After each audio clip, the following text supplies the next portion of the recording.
Siya nga pala mga kabisyoso ang nakakita sa cellphone ko at salamat sa kanya kasi binalik niya. What's up guys? So for today's video, hindi masaya yung araw natin pero mukhang masaya pa rin tayo So for today's video nga, kalimutan ko yung cellphone ko doon sa taxi and then pupunta tayo ngayon sa LTFRB kasi nga sabi ng company nila doon daw kay Uncle Driver.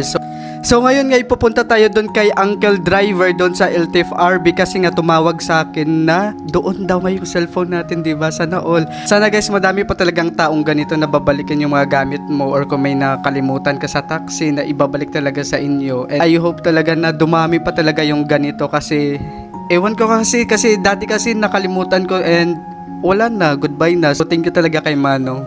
So ngayon pupunta tayo ngayon sa nakakita ng cellphone ko guys kasi kagabi kasi naiwan ko yung cellphone ko sa taxi. So ngayon tinurn over niya doon sa company nila. So malit lang naman to na amount guys pero bilang reward ko, bilang pasasalamat and nilagay ko na rin yung number and FB page if ever may kailangan siya, pwede niya akong makontak if meron naman akong gano'n na extra guys, willing pa rin ako mag-help sa kanya. So thank you po Manong.